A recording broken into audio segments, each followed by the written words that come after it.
Hello dear students, welcome back to organised knowledge channel. और आज की जो वीडियो है उसमें हम डिस्कस करेंगे worksheet number 24 for class 10th। विषय हिंदी है और ये वर्कशीट आपके लिए 3 सितंबर 2021 के लिए शेड्यूल की गई है। आज की जो वर्कशीट है स्टूडेंट्स, उसमें हम जो सूरदास के पद हैं उन्हीं को कंटिन्यू करते हुए आगे हम पढ़ेंगे। सो प्यारे बच्चों, वर्कशीट शुरू करने से पहले बेटा प्लीज़ चैनल को सब्सक्राइब कर दीजिए, बेल आइकन को भी प्रेस कर लो ताकि आपको आने वाली वीडियोस की नोटिफिकेशन वो समय से मिल जाए। सो प्यारे बच्चों, जैसा कि पिछली बार हमने पाठ सूरदास के पद में तृतीय पद का भाव एवं अर्थ के आधार पर समझा था, आज उसी कविता पाठ से हम अगले पद को पढ़कर समझेंगे। ठीक है, तो उसमें हमने क्या पढ़ा था? उसमें हमने पढ़ा था कि किस तरह से जो गोपियां हैं वो श्री कृष्ण जी के जाने के बाद वो जो है परेशान हैं और अपने मन की व्यथा वो जो है यहाँ पर बता रही हैं। और ऊपर से जो उद्धव हैं वो उनके लिए क्या लेकर आते हैं? उनके लिए मैसेज लेकर आते हैं, योग संदेश लेकर आते हैं। और उस योग संदेश को पाकर तो वो और भी ज़्यादा व्याकुल हो जाती हैं और उद्धव को बहुत सारी बातें उसको खरी खोटी सुनाने लगती हैं। ठीक है, अब आगे देखिए, जो गोपियां हैं वो और किस तरह से अपनी बात जो है वो उद्धव के सामने रखती हैं। हमारे हरे हारिल की लकड़ी, मन क्रम वचन नंद नंदन उर, यह दृढ़ करी पकड़ी। इसका क्या मतलब है? सूरदास के जो पद हैं इसमें गोपियां उद्धव से क्या कह रही हैं कि हमारे हृदय में श्री कृष्ण जी के प्रति अटूट प्रेम है जो किसी योग संदेश के द्वारा कम होने वाला नहीं है। और ये जो हमारे मन में जो प्रेम है, इस प्रेम की दृढ़ता इतनी ज़्यादा है, जो हमारे हृदय में श्री कृष्ण जी के प्रति प्रेम मन वचन कर्म के द्वारा इतनी दृढ़ता के साथ जुड़ा हुआ है ना। मन क्रम वचन नंद नंदन, नंद नंदन यानी जो नंदन किसको कहा जाता है? भगवान श्री कृष्ण के लिए। तो उनके लिए हमारे मन में हमारा जो मन वचन क्रम, हम इतने जो है दृढ़ता से उनके साथ जुड़े हुए हैं। जैसे जो हारिल पक्षी होता है, हारिल जो है ये एक पक्षी है बच्चों, ठीक है। और ये जो पक्षी है ये अपने पंजों से लकड़ी को पकड़ कर रखता है और लकड़ी की तरफ ये पूरा एक तरह से लकड़ी को इसने अपना संसार जो है ये बना के रखता है। और लकड़ी के प्रति इसका जो प्रेम भाव है ये कभी भी उस लकड़ी को छोड़ता नहीं है। क्लियर?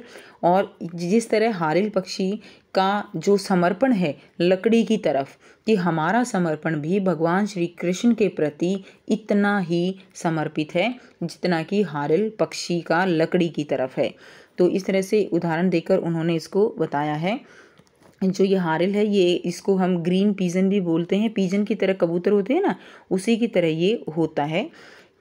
नेक्स्ट देखिए, नेक्स्ट क्या दिया गया है?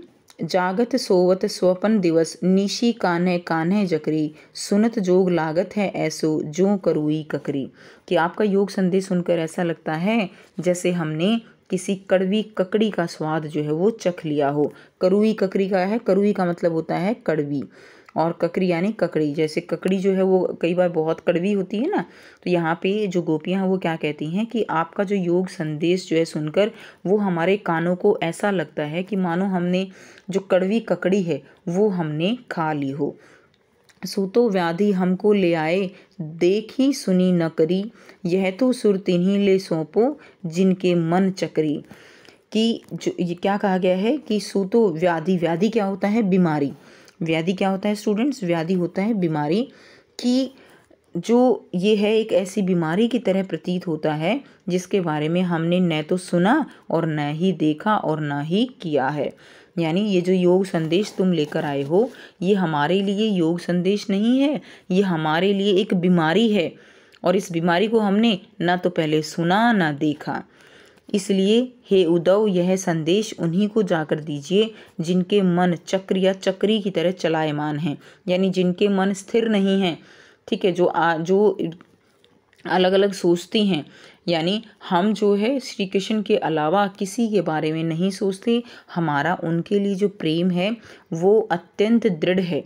ठीक, तो इसीलिए इन पंक्तियों के माध्यम से जो गोपियां हैं वो अपना प्रेम श्री कृष्ण के प्रति जो है बताते हुए और जो उद्धव है उसको जो है यहाँ पर सुना रही हैं। अब यहाँ पर देखिए कुछ अपरिचित शब्द दिए गए हैं।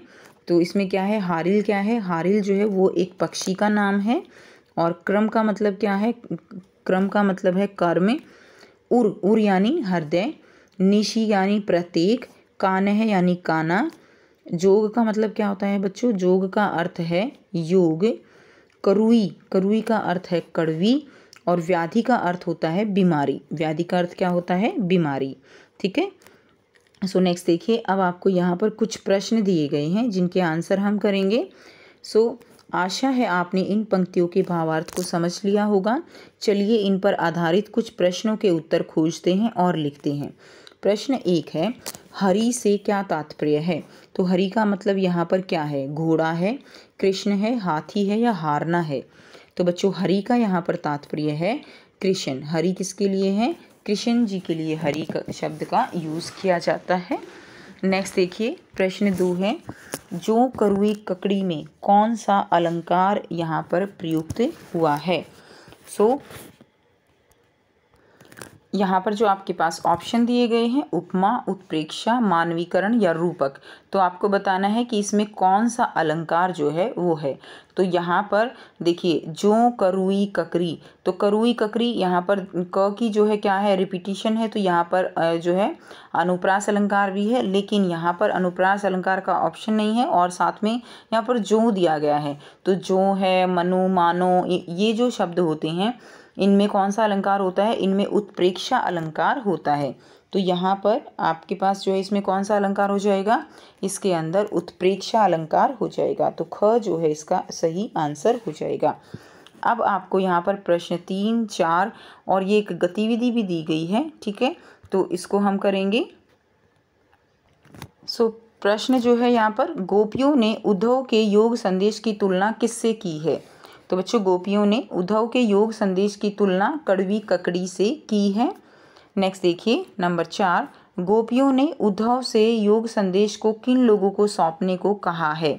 तो गोपियों ने उद्धव को योग संदेश उन लोगों को सौंपने को कहा है जिन लोगों का मन वो चक्री की तरह चलायमान है या अस्थिर है। यानी जो लोग जो है, जिनका मन जो है वो इधर उधर घूमता है और जिनको कई बार होता है ना, जिनको पता ही नहीं होता कि वो जो है क्या सोचते हैं, यानी उनके मन में क्या चल रहा है। लेकिन यहाँ पर गोपियाँ कहती हैं कि हमारा मन चलायमान नहीं है, हम श्री कृष्ण जी को बिल्कुल जो है कह सकते हो कि दृढ़ता से उनको हम प्रेम करते हैं। तो उन्होंने कहा है कि ये योग संदेश, ये जो योग संदेश नामक बीमारी है, इसको उन लोगों के पास लेकर जाओ जिनका मन चक्री की तरह घूमता रहता है। नेक्स्ट देखिए, नेक्स्ट है क्वेश्चन नंबर 5, गतिविधि जो आपको दी गई है, गतिविधि है हारिल या हरियल पक्षी के बारे में जानकारी जुटाइए और चित्र के माध्यम से प्रदर्शित करें। तो बेटा जो हरियल होता है वो क्या है, हरियल एक ऐसा पक्षी है जो कभी ज़मीन पर नहीं आता और ये पक्षी बिल्कुल कबूतर के आकार और शक्ल का होता है, जो महाराष्ट्र का क्या है, राजकीय पक्षी है और इसको ग्रीन पीजन भी कहा जाता है। इसका रंग हरा और पीला होता है और यह भारत, पाकिस्तान, श्रीलंका और चीन में पाया जाता है। ठीक है, और इसका डायग्राम जो है वो देखिए। सो ये जो पक्षी है बच्चों, ये हारियल पक्षी है। ठीक है, हारियल पक्षी जो लकड़ी को पकड़े रहता है और ये ज़मीन पर पैर जो है ये पक्षी नहीं रखता है। ठीक है, तो ये थी बच्चों आपकी आज की हिंदी की वर्कशीट। आई होप सभी स्टूडेंट्स को ये वर्कशीट क्लियर है। आप चाहो तो बच्चों इसमें ये जो चित्र दिया गया है इसको बना भी सकते हो। ठीक, सो अगर आपको वीडियो अच्छी लगी तो प्लीज़ लाइक कर दीजिए, शेयर कर दीजिए और चैनल को सब्सक्राइब कर दीजिए। So thanks for watching. मिलते हैं नेक्स्ट वीडियो में नेक्स्ट वर्कशीट के साथ।